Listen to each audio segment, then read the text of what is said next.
La diferencia, vamos a hablar acerca de religión o reino. Religión o reino. Vamos a ver esos versículos cortitos de este texto. Vamos a meditarlos y vamos a sacar de ellos una enseñanza para nuestras vidas. Amén. Versículo 12, la palabra del Señor dice así: al día siguiente, cuando salieron de Betania, tuvo hambre, y viendo de lejos una higuera que tenía hojas, fue a ver si tal vez hallaba en ella algo. Pero cuando llegó a ella, nada halló, sino hojas, pues no era tiempo de higos. Entonces Jesús dijo a la higuera: nunca jamás coma nadie fruto de ti. Y lo oyeron sus discípulos. Vamos a orar.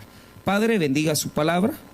Háblenos al corazón en este día en el cual estamos, Señor, recordando ese proceso, ese tiempo de sufrimiento, pero también de resurrección. Oramos para que esta palabra pueda edificar nuestras vidas y pueda ministrar nuestros corazones. De tal manera, Señor, que podamos salir fortalecidos y fundamentados en la experiencia de tu Espíritu Santo. En el nombre de Jesús. Amén y amén. Pueden tomar asiento, amados hermanos. Muy bien.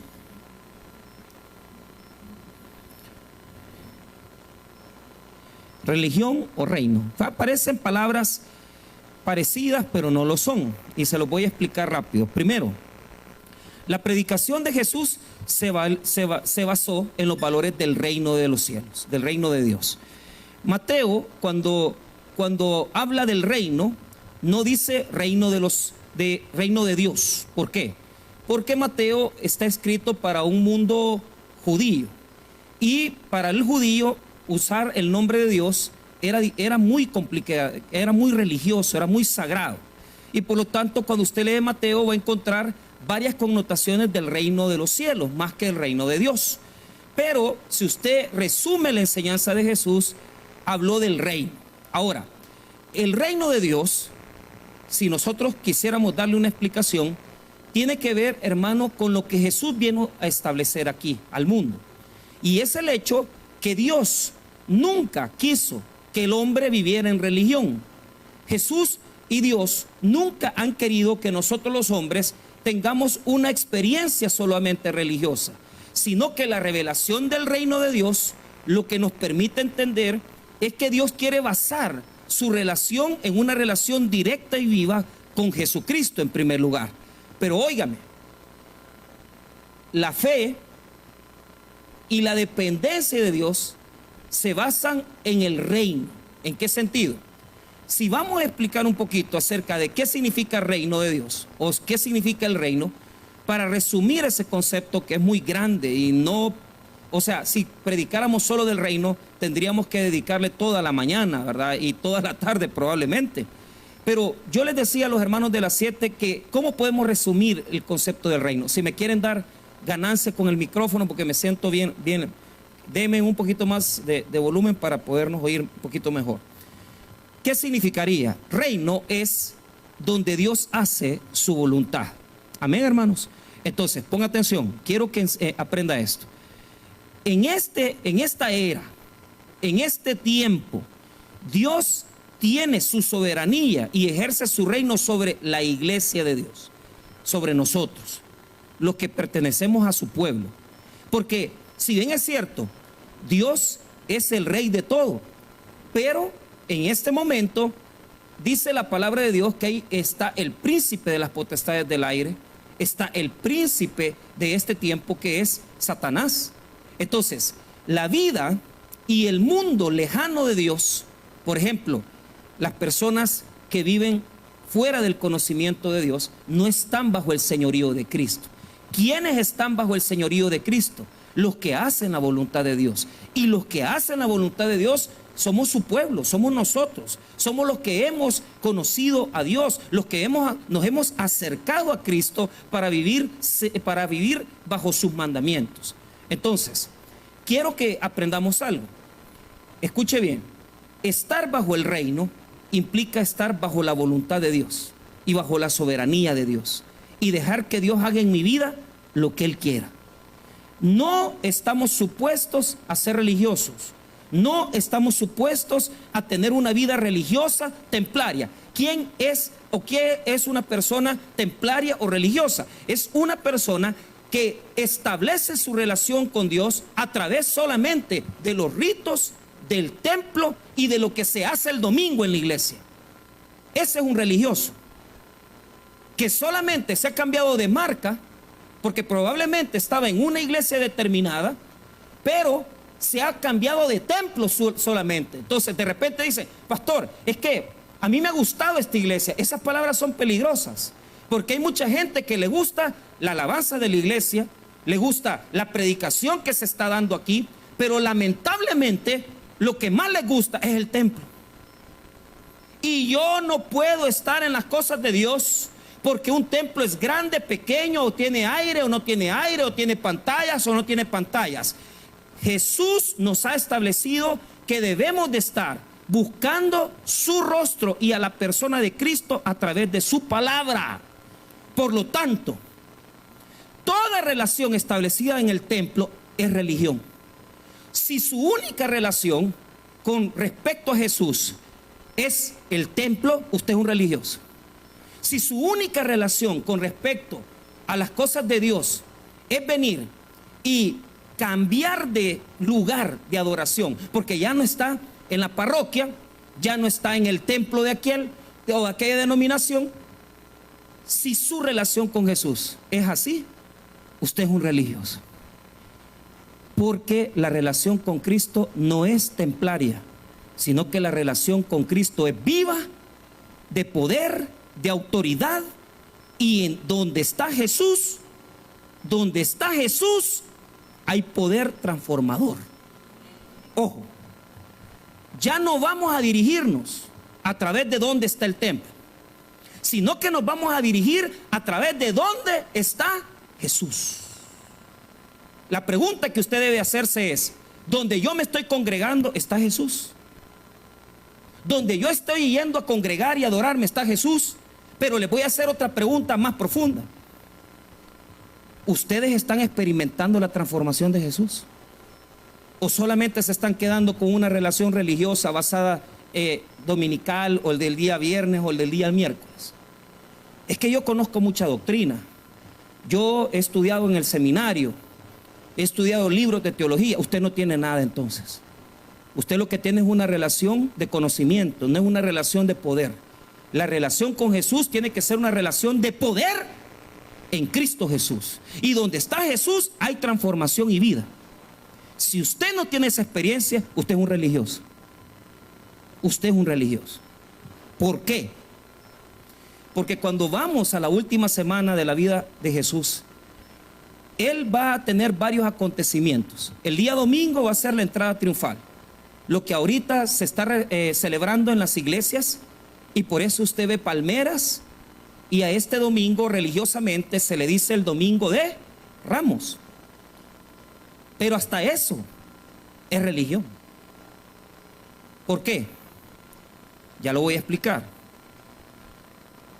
Somos personas que practican símbolos, pero que no saben el significado. Porque si usted va y le pregunta a las personas qué significa eso, la gran mayoría de personas no lo saben porque no tienen conocimiento de Dios. Entonces, después del domingo, el día lunes, Jesús va a purificar el templo de Jerusalén.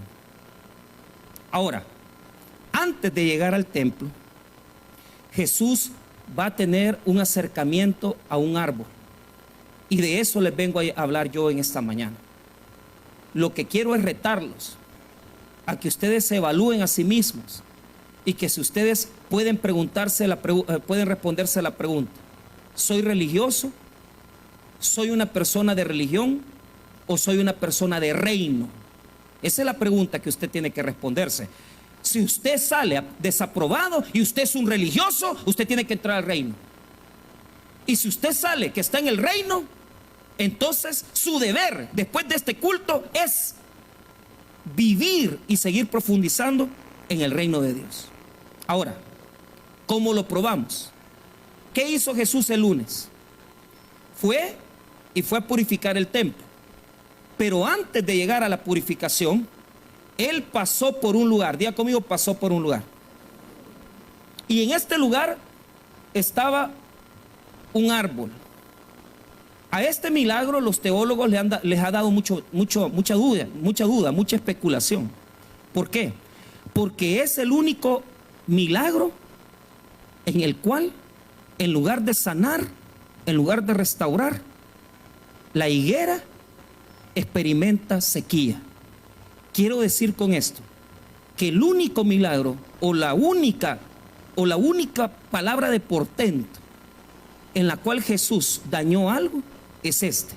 Entonces, usted ve que cuando Jesús habla, sana. Usted ve que cuando Jesús habla, restaura.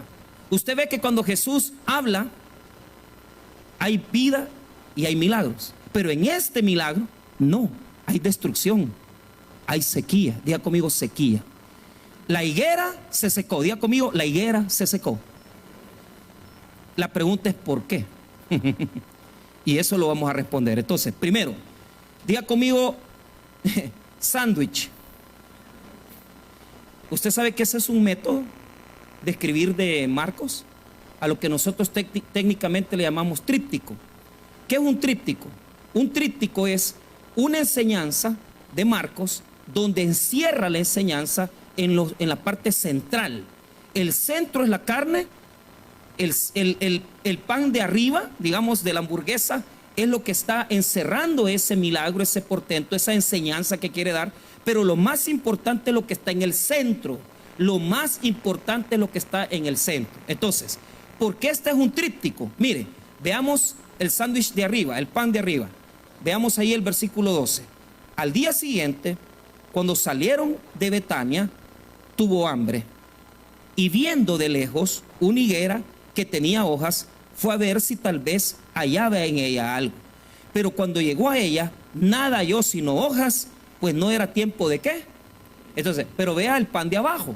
Mire el tríptico, cómo cierra. Versículo 20. Y pasando por la mañana, vieron que la higuera se había secado desde las raíces. Tenemos por arriba el sándwich, que dice que pasó y maldijo la higuera. Por abajo tenemos las consecuencias, porque cuando pasaron al día siguiente, encontraron la higuera seca. Pero la pregunta que usted tiene que hacerse es: ¿dónde está la carne? Esa es la pregunta, ¿dónde está la carne?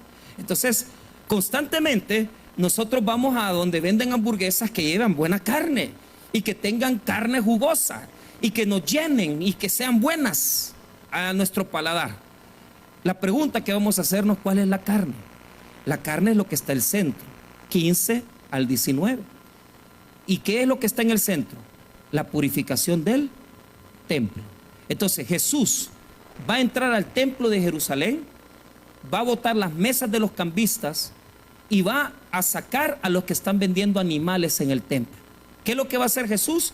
Va a botar la mesa de los cambistas y va a sacar a todos los que están vendiendo animales para el sacrificio en el templo. Solamente notemos estas palabras del verso número 15, leámoslo. Vinieron pues a Jerusalén, y entrando Jesús en el templo, comenzó a echar fuera a los que vendían y compraban en el templo, y volcó las mesas de los cambistas y las sillas de los que vendían palomas, y no consentía que nadie atravesase el templo llevando utensilio alguno. Pero mire lo que dice el verso 17: y les enseñaba diciendo: ¿no está escrito, mi casa será llamada casa de oración para todas las naciones, mas vosotros la habéis hecho cueva de ladrones? Entonces, ¿te das cuenta dónde está la carne? La carne está en el templo. Diga conmigo, la carne está en el templo. Pero la pregunta es: ¿qué quiere enseñar? O sea, a mí me choca este texto porque yo digo, es el único milagro donde Jesús no revive, no restaura, sino que, mata de raíz. Y es el único milagro donde en el centro aparece el templo y aparece como una señal ahí de algo negativo que está sucediendo dentro del templo. Entonces, como no quiero alargarlo, lo voy a responder. La primera pregunta que debemos de aprender es: ¿qué significa la higuera? Diga conmigo, la higuera. ¿Qué significa la higuera? Para responder a esa pregunta, tengo que viajar en los libros de la Biblia Y el hecho que Génesis esté en la primera parte, o sea, el primer libro de la Biblia, no quiere decir que sea el primero que se haya escrito. Y eso se lo quiero dejar claro. Hay personas que dicen que el libro de Génesis fue el primero que se escribió. No. Génesis se escribió en una etapa determinada y fue puesto ahí porque quería explicar ciertas razones. Pero lo primero, ¿qué significa la higuera? ¿Qué significa la higuera? La higuera significa lo que dice Génesis. Y para saber lo que dice Génesis, tengo que ir a Génesis 3 sin perder de vista lo que dice Marcos 11. Mira lo que dice Génesis capítulo 3.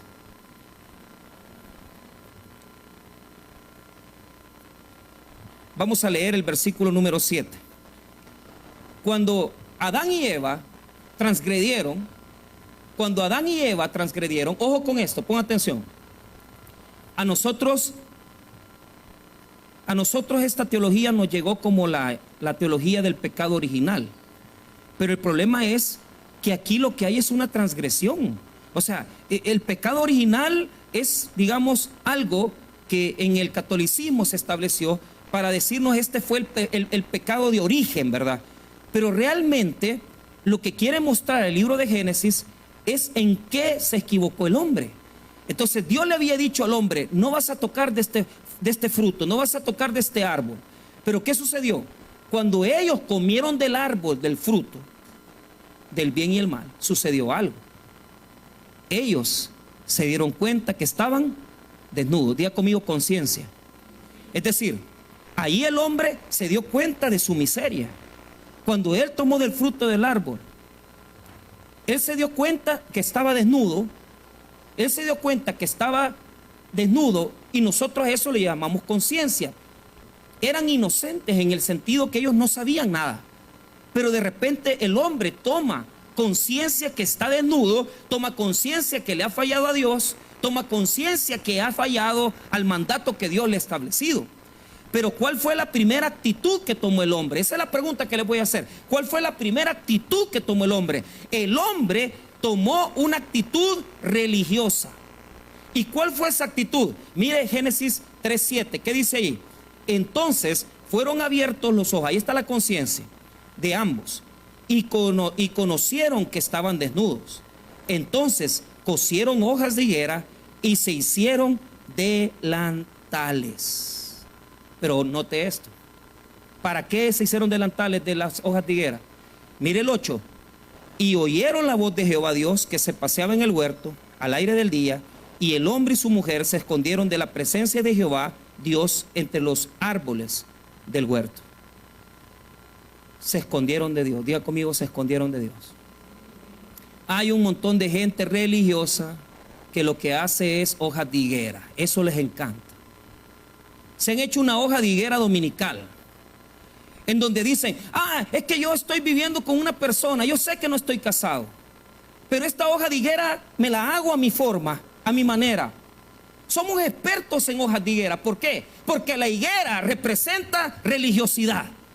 La higuera representa religión. La higuera representa, hermano, el espíritu de la religión que llena al hombre y que nos hace entender y decir, el día domingo voy a poner mi ofrenda. Mire, ponga su ofrenda. Pero eso no lo va a salvar. Yo les contaba a los hermanos de las 7 de un hermano que se congregaba con nosotros en otra iglesia. Y este hermano tenía mucho billete. Llegaba una gran camioneta. Pero cada vez que yo lo veía le decía lo mismo, porque él es un hombre de mucha plata. Tenía una empresa de transportes muy grande, ganaba bastante dinero. Pero el problema es que convivía con una jovencita. Él, 60 años, y la muchacha tenía unos 20, pero no estaban casados. Entonces yo le decía al hermano, mire, cásese, hombre. Mire, uno no puede venir y encerrar todo, ¿verdad? En el hecho de que, es que esta persona tiene un pasado difícil, complicado. Mira, a mí y a Dios el pasado de las personas realmente, hermano, siempre y cuando nosotros queramos arreglar nuestra vida, Dios lo toma como algo que Él puede bendecir y puede también ordenar. Pero el problema de este señor es que ni se casaba con esta muchacha, ni tampoco con las otras que se consiguió después. Entonces, ¿cuál era el problema de él? Que claro, él llegaba y me decía, pastor, le vengo a dejar estos $300 y en billetes de 100. Pero él creía que con 300 pesos me podía comprar. A mí usted me compra con unos 3,000. Pero con 300 pesos, no, hombre, hermano. A mí me ofrecen más por otro lado. En la política, en muchas cosas ofrecen más. Pero ¿sabe cuál es el punto? Lo que él quería es que yo no atacara eso. Lo que él quería es que yo no denunciara eso. ¿Y sabe cuál es el punto? Yo no lo hacía porque yo lo quería. Lo hacía porque yo tengo que ser fiel a la palabra. Y si la palabra de Dios dice que no tenemos que estar en fornicación, tenemos que casarnos. Porque entonces yo sería mentiroso y pondría en mal también a Dios. Como le repito, su historia pasada no nos interesa. Usted puede estar viviendo una vida de libertinaje, de desorden. Pudo haber conocido otras parejas. Eso no nos interesa. Lo que queremos es que si usted está expuesto a Jesús, su vida sea transformada en el poder de la palabra de Dios. Pero el problema es cuando nos hacemos hojas de higuera religiosas. Y creemos que porque ofrendamos o le damos un dinero al pastor, ya con eso yo ya ordené mi vida. Eso no te va a ordenar tu vida. Lo que va a ordenar tu vida es que agarres la Biblia todos los días y la leas y comences a venir al culto y escuches la palabra. Eso va a ordenar tu vida. Lo que pasó fue difícil. Porque cuando usted no se corrige, Dios es especialista en quitar esos taparrabos. Aquí hay mucha gente con taparrabos. Y se hacen unos delantales que parecen, ¿verdad? ¿Te acordás de aquella película, Víctor Chacazulu? ¿Te acordás de aquella tribu aborigen? Todos andaban solo en taparrabos, ¿verdad? Entonces, parece ser que nos llenamos de follaje. Y nos gusta venir a la iglesia con nuestras mentiritas cristianas, que solo porque voy y sirvo el día martes en alguna cosa, o porque de alguna forma yo vengo y le ayudo a la iglesia, entonces ya no estoy obligado a ordenarme. Te voy a decir algo: si sos una persona con espíritu religioso, es tiempo que entendás que ninguna hoja de higuera te puede salvar. Ninguna hoja de higuera puede ocultar tu pecado, porque ante los ojos de Dios todos nosotros estamos a su vista, y sus ojos son fuego que nos ve por dentro y conoce nuestras intenciones. A Dios no lo podemos engañar. Quítate la hoja de higuera. Y si estás viviendo en religión, tú mismo tenés que darte cuenta el día de hoy. Salir de ahí. Porque solamente te estás ocultando. Así también como agarramos el dinero, agarramos los ministerios. Y decimos, vamos a comenzar a servir en bíblica. Vamos a comenzar a estar el domingo. No, hombre, esa es religión, hombre. La relación con Dios es viva en Jesucristo. ¿Qué hizo Dios cuando los vio con eso? Ellos se escondieron de Dios. Porque ese es el hombre escondiéndose de Dios. ¿Escondemos qué cosas en esta mañana? Yo te hago una pregunta. ¿Qué estás escondiendo? ¿Estás escondiendo una relación ilícita? ¿Estás escondiendo una vida desordenada? Es triste. Es triste. Hoy que fuimos a la granja penitenciaria con mi esposa en Izalco, el día miércoles, imagínense todos esos niños del régimen. 230 niños que no se van a criar con sus papás. ¿Por qué? Porque o vendían droga, o estaban en la mara. Pero cuando usted llega a hacer los cultos con las señoras que están allí, y cuando usted llega a hacer los cultos con los pandilleros que están allí, todos conocen las alabanzas, todos conocen la Biblia. ¿Por qué? Porque hasta los pandilleros eran religiosos. Se venían a meter a las iglesias, y habían otros que decían que Dios ya los había transformado, pero seguían transando y seguían predicando y tenían todavía nexos con las pandillas. Así somos. Nos gusta ponernos una fachada hipócrita, nos gusta ponernos una fachada religiosa que desarrollamos a través de los tiempos, porque nos venimos a la iglesia y decimos, 10 años tengo de ser cristiano, 20 años tengo de ser cristiano, pero ¿sabes cuál es el problema? Desde hace 15 años vos no perdonás a tu pariente que te hizo ese daño, ese error.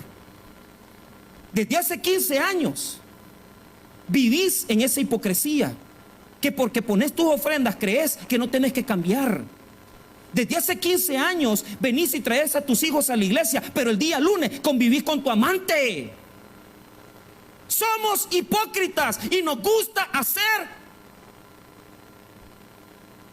delantales de higuera. Pero ¿qué hace Dios en Génesis 3? Le dice el hombre, así no va a ser. No. No es así. Ustedes no se van a cubrir con las higueras y con las hojas que ustedes hagan, sino que se van a cubrir de la manera que yo les voy a enseñar. ¿Y cómo los cubrió Dios? Mire lo que dice Génesis 3:21. Y Jehová Dios hizo al hombre y a su mujer túnicas de pieles y los vistió. ¿Por qué? Porque no es como usted quiera disfrazarse, no es como usted quiera vestirse.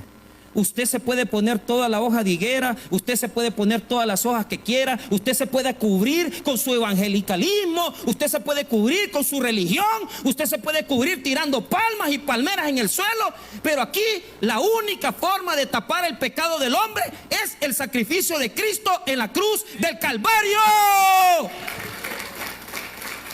Viviendo en el poder de Jesús, viviendo en el poder transformador de Cristo.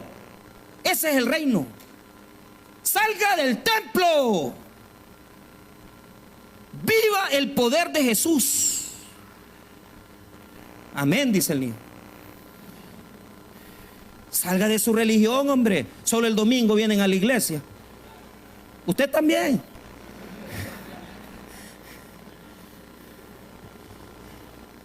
Religiosos somos. ¿Y usted cree que el pastor no es religioso? Claro que sí. Va, está bueno. Hay semanas en las cuales yo no estoy bien con Dios, porque o no he orado o no he leído mi Biblia, y vengo a la iglesia por religión. Pero honestamente, todos tenemos alguna hoja de higuera pequeña o grande, mediana. Yo no sé la hoja que usted se ha hecho. O sea, puede hacer que sea mediana. O sea, yo no sé qué ha cultivado. Tal vez ha cultivado una hoja de higuera bien frondosa. Somos especialistas en eso. Esa es la verdad. Pero desde ahí Dios le dice al hombre, mira, solamente la sangre y la muerte pueden cubrir al hombre. ¿Cuántas personas viven haciendo buenas obras, creyendo que con eso se van a salvar? ¿Cuántas personas piensan que porque vienen más a la iglesia, con eso se van a salvar? No, hermanos, no es así. Te vas a salvar si crees en el sacrificio de Cristo. Pero el sacrificio de Cristo te va a llevar a otro nivel. Diga conmigo, otro nivel. Usted deja de ser un visitante de iglesia y usted comienza a vivir en el poder de Dios. ¿Y sabe qué? Usted se vuelve una persona que ya no necesita estar en el templo para adorar a Dios. Puede estar en la calle y usted adora a Dios. Usted puede andar en el bus y usted le sirve a Cristo. Usted puede estar en su casa y usted le sirve a Dios sirviéndole a su esposa. Y salimos muy mal aprobados, porque los que tenemos grandes ministerios y servicios en la iglesia, en la casa no hacemos nada, porque no somos capaces de servirle a nuestra propia familia. Pero note esto. Lo que yo quería es que usted identificara qué significa la hoja de higuera. La hoja de higuera representa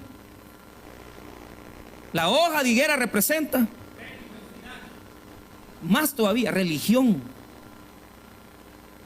hipocresía religiosa. Vamos a Marcos 11 y veamos ahí para finalizar.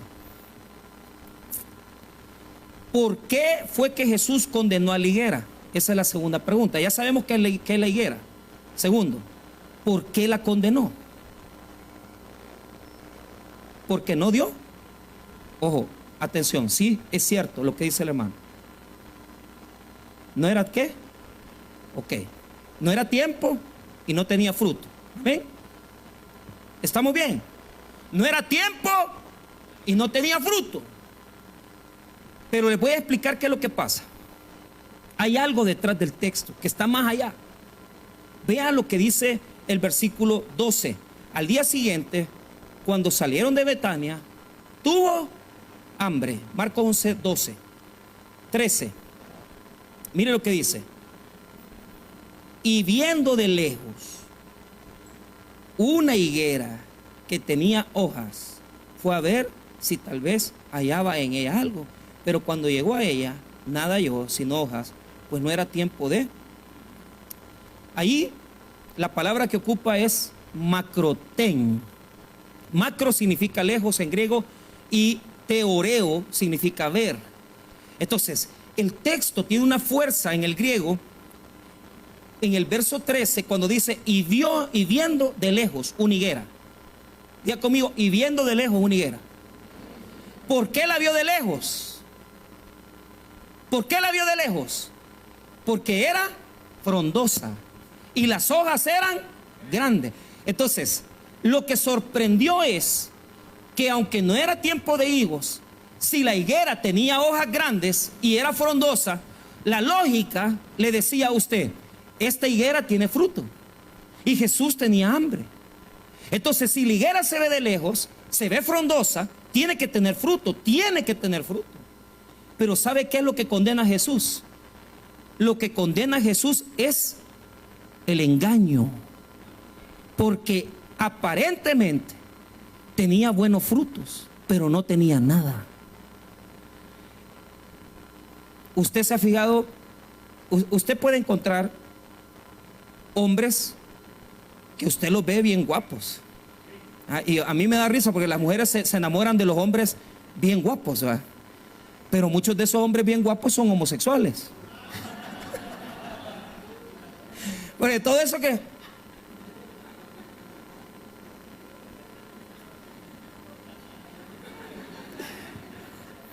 No, si machos son, porque gimnasio tienen, músculo tienen, pero no son hombres. Pero son seductores. Y muchas mujeres muy hermosas, preciosas, son seductoras. Pero se puede encontrar uno con muchos desatinos de carácter, de temperamento. Y también se puede encontrar con cosas muy feas cuando usted conoce a alguien. La apariencia de la higuera era hermosa, pero no tenía nada. No tenía fruto. Hermanos, no lo vea a la luz, se lo digo así con sinceridad, no lo vea a la luz de hoy, yo no lo quiero evaluar ahorita, a la luz de los últimos 20 años que usted tiene de cristiano. ¿No será que usted ha hecho un gran árbol lleno de hojas? Pero si Jesús se le acerca, no hay nada. No hay nada. No hay nada. Lo que decepcionó a Jesús es que cuando entró al templo no halló nada tampoco. ¿Qué es lo que encontró en el templo? Pura religión. Gente que vendía animales y gente que, mire lo que hacían, cambiaban monedas y vendían animales. Y engañaban a la gente porque les decían que solo ahí había perdón. Y que solo en el templo podía ser perdonado. Y que solo en el templo había oración. ¿Qué es lo que hace Jesús cuando entra al templo y ve la religión podrida?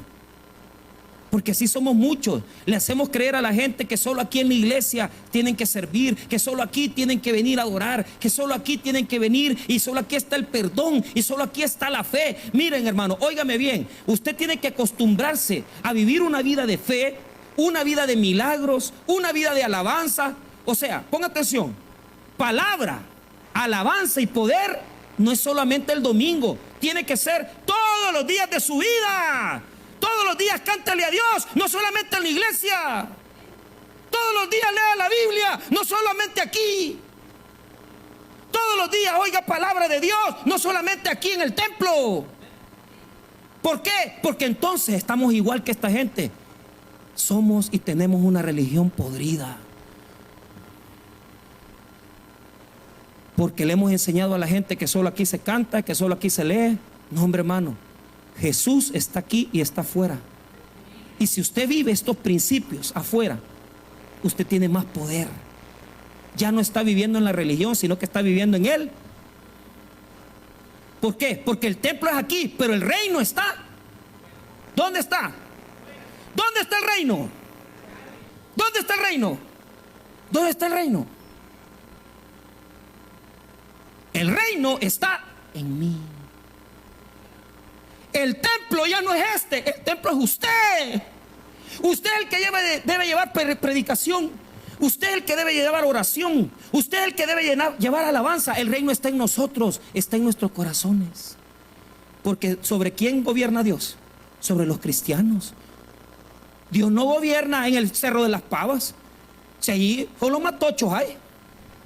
Dios gobierna en los impíos. No, los impíos son los que van a parquearse ahí en los carros polarizados. Cuando yo voy a correr y yo paso, el hermano Mario, gran religioso, emblemas del Taber, que la Biblia aquí, solo el domingo. Porque no viven en el reino, viven en religión. ¿Ah?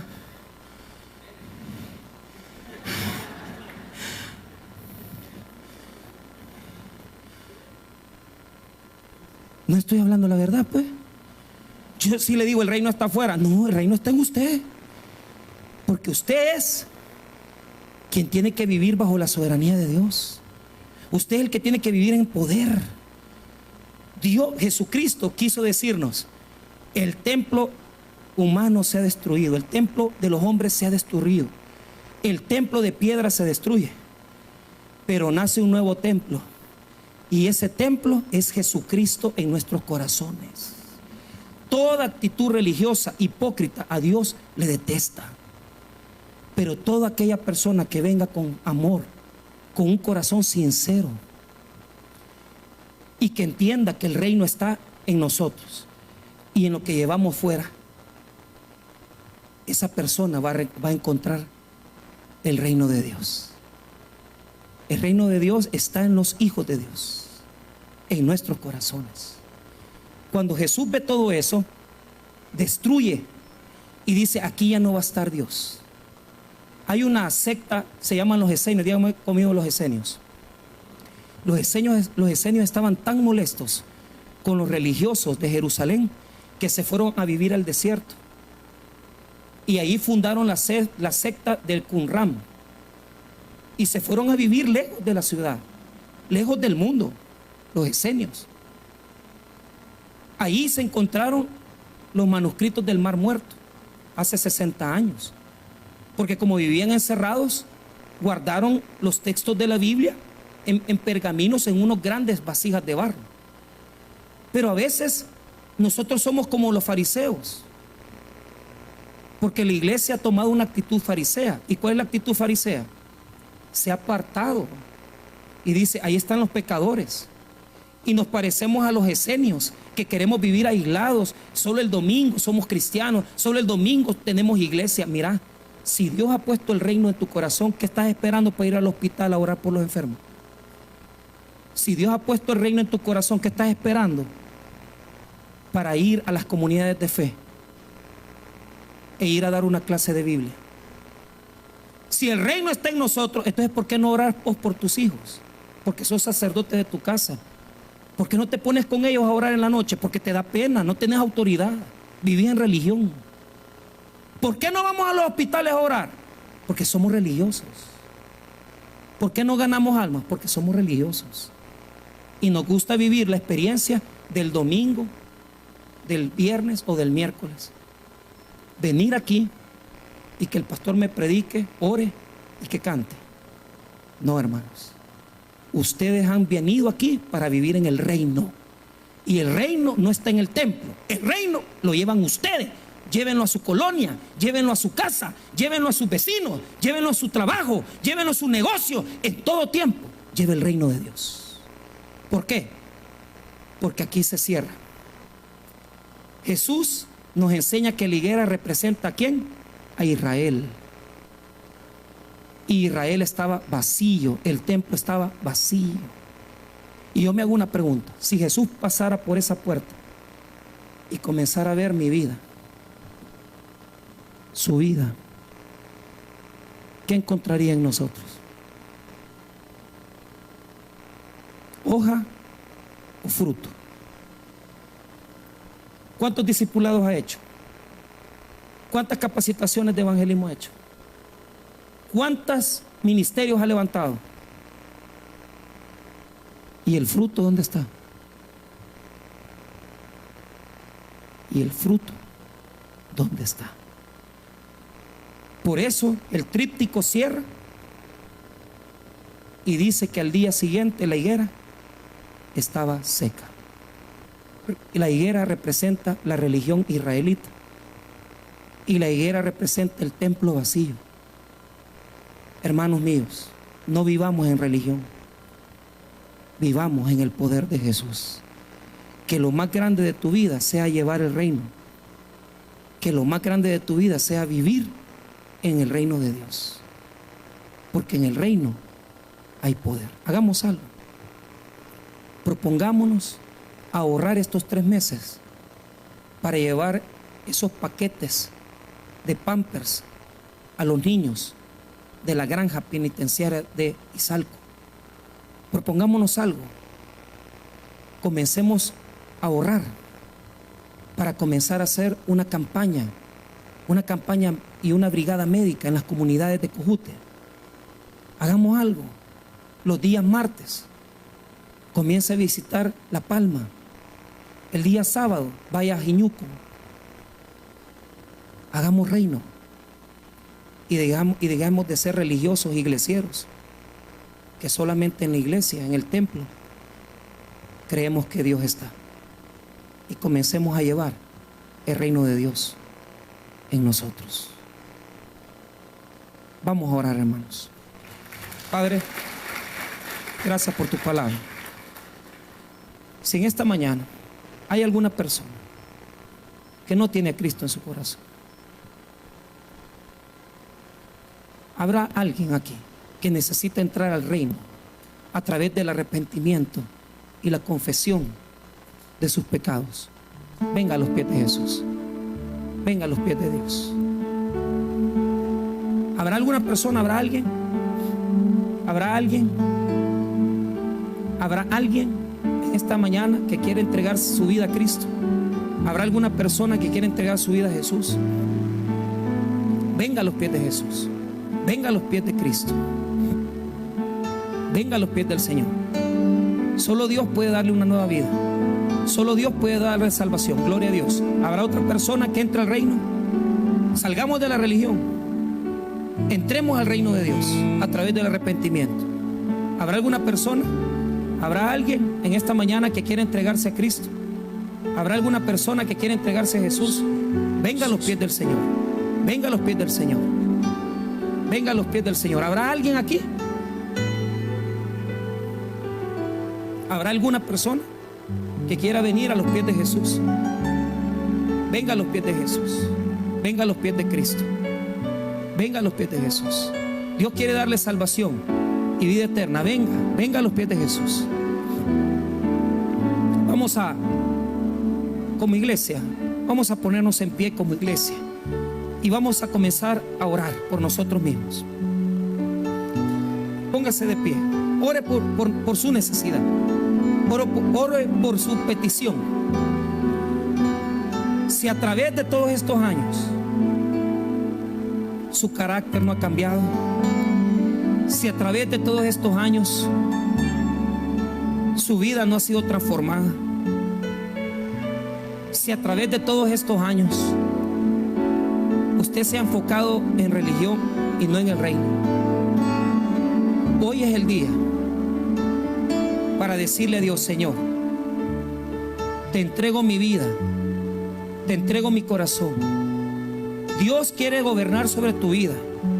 Dios quiere gobernar en tu corazón. Tal vez has guardado en tu corazón tantos resentimientos y tantas cosas que no te dejan vivir en paz. Pero el día de hoy tú vas a sacar eso de tu corazón y vas a poner a Cristo como el Señor de tu vida, como el Señor de tus pensamientos, como el Señor de tu economía, como el Señor de tus emociones, como el Señor de tu propósito. Lo vas a poner ahí y lo vas a sentar y le vas a decir a Jesús: tú eres el Señor de mi vida, tú eres el Señor de mi vida, tú eres el Señor de mi vida.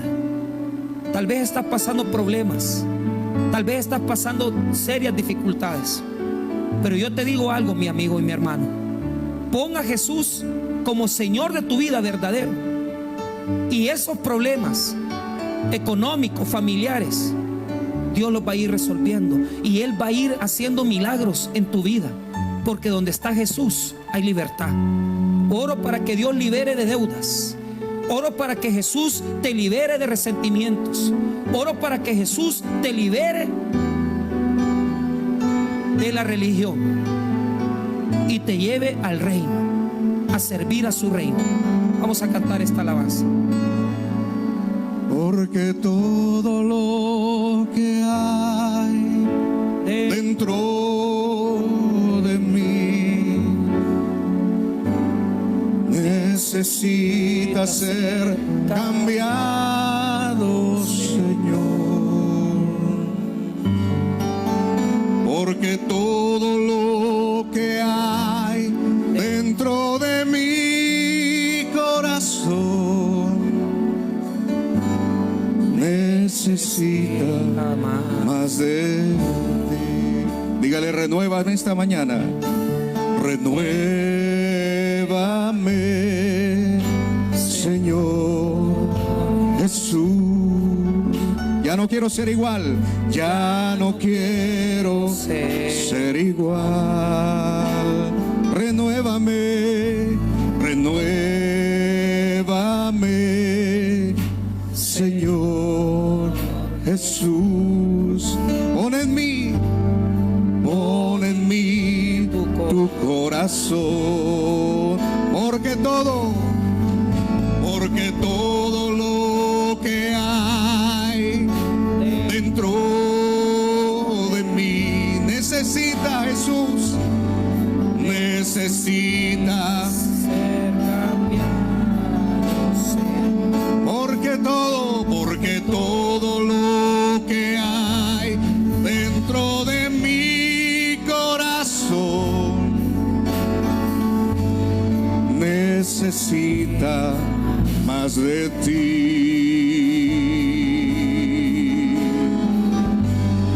Necesita más de ti. Padre, te doy las gracias, te bendecimos. Vamos a tomar asiento, vamos a tomar asiento. Nos rendimos ante ti, nos rendimos ante tu señorío, nos humillamos ante tu presencia y reconocemos que en nuestra vida solo mandas tú. Bendito Dios, mi vida está en tus manos y todo lo que me sucede, todo lo que me pasa, está bajo el control de tus manos. Bendito Dios, te doy gracias por un domingo más. Te pido que nos puedas dar una semana de trabajo, una semana de bendición en tus caminos, en tus cosas y en la obra de Dios. Ayúdanos a entrar a tu reino y a servir en tu reino. Bendícenos, llévenos en paz, en el nombre de Cristo Jesús. Amén y amén. Démosle un fuerte aplauso al Rey de Reyes y Señor de Señores.